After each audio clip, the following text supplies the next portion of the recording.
Hello and welcome back to season 4 of Visiting Dugout. I am Crystal O'Keefe, and today I have Brandon Warne back on to chat about the Twins. So, welcome back.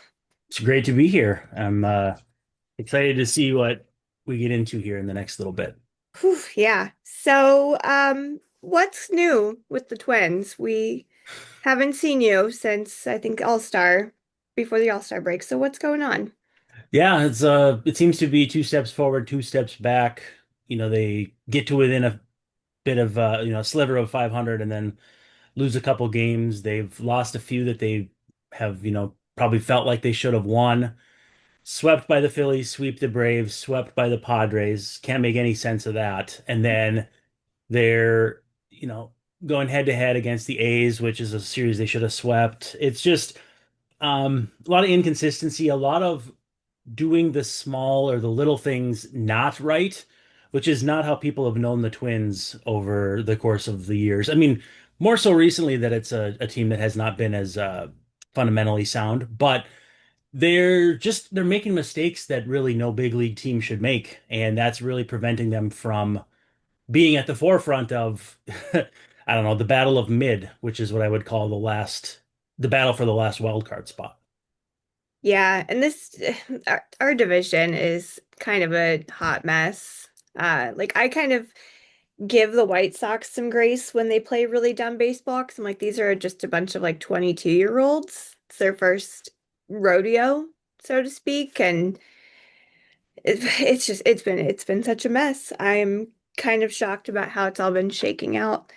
So let's go back to the trade deadline. How do you feel about what the Twins did?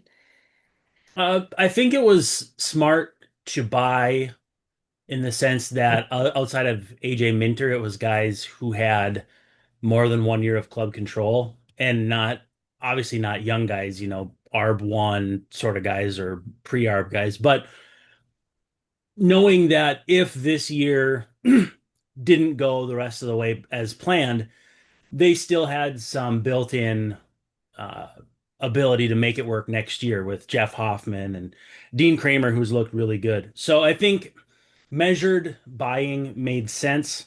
They didn't trade any prospects that I felt like they would miss deeply, although we'll see Billy Amick has been just crushing it in the Met system. Big swing and miss guy, and he got promoted to AAA pretty much right away. I think he had 6 homers in his first 10 games, and then they promoted him. But again, a guy that probably wasn't going to get a look here anyhow. And so I thought the way they bought was good. They were also in on Jose Soriano, which would have been an interesting move for them with how their rotation has kind of stumbled of late, and then Joe Ryan's been hurt. So yeah, I thought they did fine. I wouldn't have done anything different really. I know they offered Trevor Larnach to the Astros, and Jim Crane stepped in and said they couldn't make that trade, which is, who doesn't love a meddling billionaire owner, right? But otherwise, yeah, I think they did a fine job at the deadline, and I probably wouldn't change anything. Were you surprised? Because it seemed like going into July, it was going to be a fire sale. And then the Twins suddenly kind of, had a fire lit under their ass, so to speak, and they Mhm. became buyers. Were you kind of shocked by that, or were you kind of expecting it to still be buyers, still maybe compete? I figured the smart money was going to be on just standing pat, and I mean, they could have traded Ryan Jeffers. They didn't. That was the kind of pivot point for me. If you trade Jeffers, then there's really no reason not to kind of just not, I mean, not blow it up like they did last year. But if somebody gives you something good for Cody Clemens, maybe you do that. If Yeah, Royce Lewis probably would not have been on my list. I know that there was a lot of talk about him being a fit for the Yankees and a few other teams. Red Sox, I think, were another one. But I didn't expect them to sell big, but Jeffers was the pivot point for me. And when they just basically were like, well, we're not trading Jeffers, it was all right, well then Joe Ryan Stan. And from there you may as well buy if you're going to buy, it should be measured, and I think that's what they did. But ultimately what I felt like was going to happen at the outset of July was they'd stand pat and say, "Hey, look, this group got us here. Let's see where they can take us to," because it's not likely to be a contending team for the long haul. But the payoff is, hey, let's see what these guys can accomplish and what they have done in a season where nobody expected anything. So it wasn't deeply shocking to me that they bought as a measured buy, but I certainly thought a soft sell would have been more likely. So, are you feeling confident about this rest of the season? Because as I mentioned, this division's kind of a hot mess. You're still in a wild card potential spot. Do you feel like they can make it to the postseason, or do you feel like this whole two steps forward, two steps back is gonna cost them any postseason chances? I wouldn't say I'm particularly optimistic. Um, Basically, I just see enough flaws that it's going to be really hard for them to rip off. I mean, obviously being around 500 has been enough to this point, but I feel like one of these teams in this clutter of five or six or whatever it is going to have to sprint to the final like by going 20 and 10 or something like that. And I just don't know if the Twins have that in them. They've got a few guys whose approach drive me crazy. 2-0 and they swing at a pitch, it's a foot outside or 6 inches off the plate. Um, there's a few guys who don't hit cutoff man. Well, there's one in particular that just became an outfielder. Luke Keeschel has been a bit of an adventure out there in the outfield. Byron Buxton, leaving the game with another injury. We'll see what that entails and if it means maybe bringing up Emmanuel Rodriguez, Walker Jenkins, knock on wood, that'd be great too. I wouldn't say I'm super optimistic, but at this point, we've just been kind of riding the wave, enjoying the ride because one, it's so much more entertaining than last year's team. Last year's team with big expectations and then to sell off. It was a miserable season. And who knows how much baseball we'll have next season. So I'm kind of riding the wave saying, look, if they win 78 games and are in the race until 10 days before the season ends, so about 2, 3 weeks from now, get us to Viking season, it is what it is. But I would not say that I'm ultra optimistic at this point. I love that you said to get us to Viking season because as a fall girly who does unfortunately watch football, I keep seeing football on like my timeline and I'm like, wait, no, my team is still my team has a chance to do probably an early exit, but I, there's that sliver of hope. So I'm just like, hold off on the football. I can't do preseason football anyway. I don't even, from a fantasy football standpoint, outside of guys, obviously if their leg breaks off or, or if they up and retire, I'll pay attention. But I have less than zero interest in watching an entire preseason NFL game. That just does nothing for me.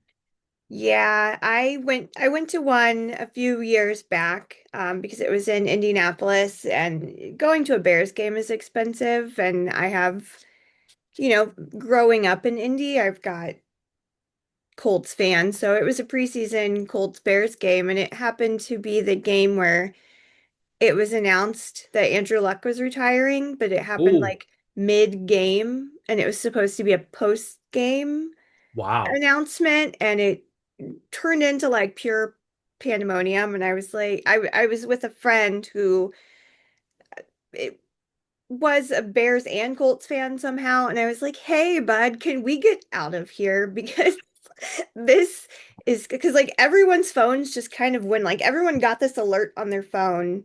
All of the people who knew I was at the game are like texting me and they're like, "Did you just see the news?" And I'm like, "Bro, I'm like living it."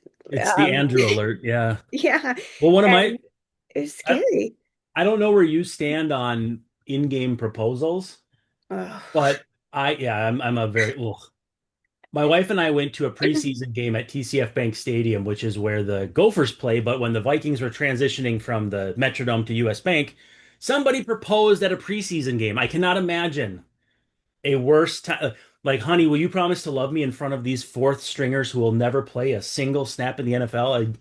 I don't know. I just felt like that was a preseason proposal. That's bad mojo. I would. I love my husband to death. Had he proposed in public like that, I would have said no. But Oh, we, my wife would have straight up, I mean, I don't know if I can say the word murder, but she would have straight up murdered me. yeah, I, so it's funny, we were just at a game over the weekend and they never do kiss cam anymore. Like post COVID, there's never a kiss cam. Oh They've yeah, done I it guess the I hadn't. last like two games we were at together. So like within a month and a half span, we went to two games together and there were kiss cams for both. And we're like, what is happening? Both times and both led to like proposals during the game. And I'm just Ugh, like, absolutely not. Absolutely not. We need to end this. And I'm there, so and you good have at, to pay to do that because they come up on the yeah. screen and it's like, congrats to these people. And it's like a nice engagement photo. And I'm like, oh, well, this sucks. Yeah, I'm so good at getting these discussions turned in the wrong direction. But yeah, Okay. I'm not a fan. There was an infographic that my friend made, and it was how much it costs at each stadium, and it made me shake my head so hard. I think I saw that because I was like, that's bonkers. And again, I would say no. I could Nope. love you and have been with you for 5 years, and I'd be like, absolutely not. This is over. We're done. That might be that was the level of pain that I think Twins fans were feeling last year with, well, beginning with the 2024 winter sell-off after they won in the playoffs and then had to right size their business. I mean, if you don't know, Twins fans are still really bitter about the Pohlads owning the team. Um, they're making progress and goodwill with the trade deadline, and if they spend some money this offseason, but it's still a transitional period here, and a lot of wait and see. It is. All right. Well, let's take a quick break and then we can get into what this series will look like.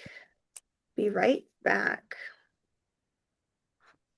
Okay, welcome back. So let's first get into these pitching matchups. I could tell you who might be pitching for the White Sox, but we currently have three pitchers. Um, so you'll probably see Luis Castillo. Fangraphs claims Davis Martin will be back, but he hasn't even started his rehab assignment.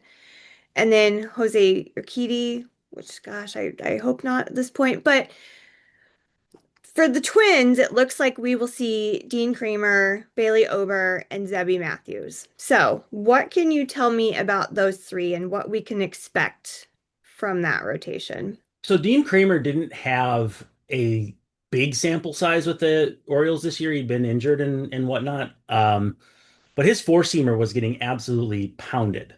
And so it was, what are the Twins going to do? Will they tweak his repertoire? Well, he's throwing more four seamers than before, and it's actually working out for him so far.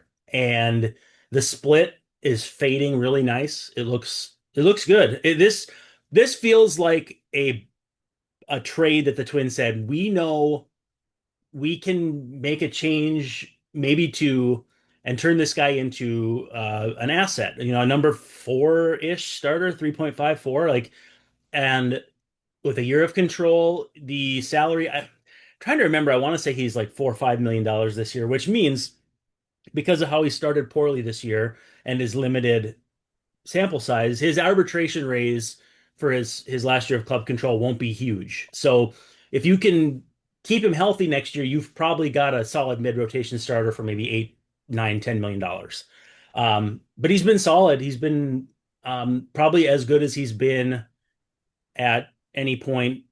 I don't know if any point with the Orioles, but like this, he's back to prime Orioles Dean Kramer so far, which is good. Ober is, I mean, his fastball doesn't break a plane of glass at this point, but changeups, and location. Um, he's basically a crafty lefty in a 6'9", 200 and some odd pound right-hander's body. And in this age of throwing the crap out of the ball and big sliders, big breaking balls, and all that, he's just kind of a unicorn, a big, tall, lumbering unicorn. And if you don't have huge expectations, he's fun to watch. And then Zebby is coming off a terrific outing against the A's. Um, Probably some of the most swing and miss he's had to this point in his career. I think it was 23 whiffs in his outing against the A's. And granted, the A's, I mean, everything about the A's feels minor league at this point, the roster, the stadium, everything. But uh he looked good and he has really struggled on the road. So that was a huge leap. Um the Twins were very, very angry about the Sacramento mound last year. That's when Pablo Lopez got hurt and kind of when their season fell apart. But this time around, it seems like they actually don't mind the mound that much. And Zebby was kind of the first test case, and he was tremendous. Hits mid to upper 90s with the fastball. If he keeps the ball in the yard, he's got a chance. But that's been the issue, and especially on the road. So again, baby steps, but there's some things to like. There's a little bit of a Louis Varland vibe with him. I don't know how much you remember Louis Varland from his Twins days, Yeah. but when he started out was good stuff, but just homers by the bucket load. And the worry with Matthews is that he may end up following the same path. Now, same path as a terrific late inning reliever. We should all be so lucky. But um, you know, starting even as a number 3 or 4 starter is usually preferable to a late inning reliever when you need to cover 5 or 6 innings as opposed to just one. So, on this Twins team as well, I always like to ask who you feel like could be the biggest threat for the White Sox. Again, like our pitching, probably not going to be super great for this series. So this could really be anybody that could be heating up or has been. So who do you feel like could be the biggest threat on this team right now? Well, right now, Luke Keeschel is kind of their most consistent hitter since they moved him to the leadoff spot earlier this month. But since the beginning of the July, he's got like a four something on base percentage, and his numbers are really starting to round into form. He was just really, really, really mired in a deep hole to start the season that he's finally come out of. They still don't have a defensive home for him. He played center field after Buxton left in game 2 of the A's series. He started it in right. If you watch the Field of Dreams game, he drifted like 60 feet to try catch the ball and then lost it over the fence. I mean, tremendous effort to get to the ball, but not finishing the play. That's kind of where he's at as a fielder, not hitting the cutoff man, that sort of thing. But I know I'm talking him up to be just amazing, right? He gets on base. He can steal base every now and he's got just enough pop to make you honest. So I would say, Keishel is the one I would look out for. Cody Clemens seems to have a penchant for big moments. And beyond that, Kalen Culpepper, the rookie, has been really coming on strong of late. Had a 4-hit game. I keep wanting to say in Oakland, and maybe I've already said in Oakland, in Sacramento, that that really has put him on the radar as one of the hottest rookies going right now. So either at the top of the order with Keishel or near the bottom with Culpepper are kind of the two guys to keep an eye on. So what do the Twins need to do to take this series? Because again, this is kind of a big one for Right. the White Sox. They've got, I think you guys are about 5.5 games back Hmm. last time I checked. So they need to stay above the Guardians. But what do the Twins need to do to potentially take this series and kind of spoil that for the White Sox? Yeah, I mean, if you can follow the Braves series formula of take a lead and hang on to dear life. The Twins bullpen is so much better than it was to start the year from a skill standpoint. They've still had some blowups. Andrew Morris has been one of their big late inning guys. He's been touched up a little bit of late, and Yoendris Gomez, their closer, had a tough outing in a non-save situation in Sacramento. So it's not hold on for dear life with this bullpen as much as it was to start the season. But at the same time, yeah, scoring early and scoring often because they have one of the worst records in MLB when scoring first. It's not, they don't do enough to add on. And every team feels like that's an issue because baseball's a tricky and tough game. But it just score, score, score and pray for the best. And it seems simplistic, but that's kind of where they've been. They've had a tough August. They really have. Haven't been great outside of post All-Star break, and it's amazing that carrot is still dangling in front of them. And I don't know, they're running out of time to really grab it, and I'm hopeful that they will. But I'm also not optimistic. So, with that, what fears do you have heading into this series? I mean, the biggest thing is innings in games getting away from them with poor fundamentals. You know, not they had a play against it was in Milwaukee where I don't know if it was Milwaukee. It was a ground ball to short, and Kalen Culpepper threw to third, but he threw it in a place where Brooks Lee couldn't catch it, and runs came around, and an inning just kind of fell apart on him. You know, it's been that kind of stretch for them where you may not think of it as like a big play in the moment, or it may not come up as a big play, you know, wins probability added, whatever, those graphs you see at Fangraphs or whatever. But it just shows like where things can unravel so quickly. There was an inning that Connor Prelip had where he went from 0 to 100 in like 3 seconds against the Phillies, and all of a sudden you're down 7-1. You know, it's 3-1 and then it's 7-1 like that. Those sorts of things have happened to the Twins more often than they should to a team in contention. Now you grade on a curve. Contention in the AL this year is being within spitting distance of 500. And I think it's valuable to get that level of experience while still not having huge expectations. Like some of these young guys are playing in pressure, but not pressure. But with that said, yeah, it's definitely where you can see some dents in their armor of okay, these guys are still kind of learning on the job.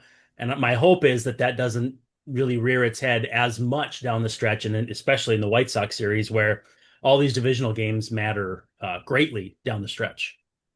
It reminds me a lot of just this series right now going on with the Rangers. The first game, the White Sox just got trampled on, embarrassing loss. And then last night's game, they were up 6-1 in the first inning and still nearly blew it. It ended up being 11-7, but it was just really silly mistakes and poor pitching. And again, I say I give them grace because it's such a young squad, but at the same time, it's like, hey, you're playing professional baseball. Like not a lot of Mhm. people make it here. That was Why are we playing little league baseball right now? that was game one of the A series. Yoendris came in the ninth with a 9-1 lead, I think, and it ended up 9-6. And it was runners on base and like a line drive ended it. So I mean you're just clenching your fists and anything else you can clench to white knuckle it to the end of the game. And Yeah, they made it, but it was pretty scary. you can't feel comfortable in games like that, and especially as No. it's almost September now. You reach that and you're like, oh my gosh, this is all or nothing. Like it could just be easily snatched away from you at any moment Mm, in time. exactly.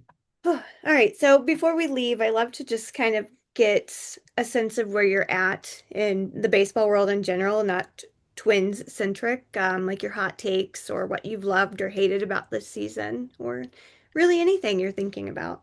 I mean, I'm really concerned with what's going to happen with this lockout potentially. And it's it just everyone seems like they're digging in their heels. They're talking about, oh, the president might get involved, and we know that's certainly not what anybody wants. I don't think anybody wants that from a standpoint of meddling. And it doesn't feel like something that's going to resolve itself short of massive loss of games. And I would love to be wrong. Believe me, I would love to be wrong. And I hope that I am. But that's where I'm at right now is like I'm savoring every last morsel of baseball. I'll probably be even more locked into the playoffs than usual. And from there, hope for the best because I mean, I don't even know what my personal livelihood holds for me if there's no baseball next summer.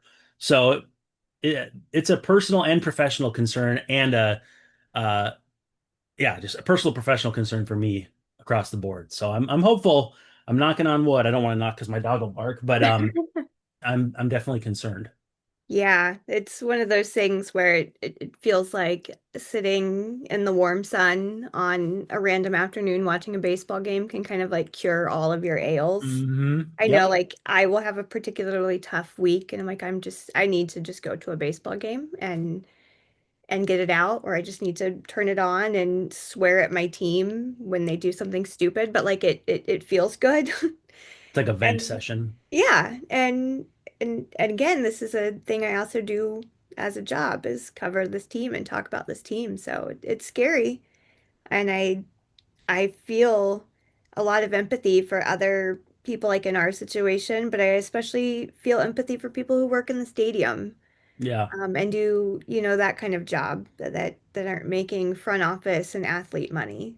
Um, Yeah, that was, it was something we didn't think about that much before. mhm. And then when COVID hit and there weren't fans and there weren't games first and then there weren't fans second, um, those things came more into focus. And now I think we have a little bit more of a humanity side for, yeah, it's not just the athletes, it's the guy picking up the trash overnight for $13 an hour or whatever. I don't know what they make, and it's not enough, Not enough. guaranteed. Um, those people need that work. Everyone needs to work to maintain or whatever they need to maintain their style of living or lifestyle. It's just a shame, and I'm again quite concerned about it. So we'll see what happens.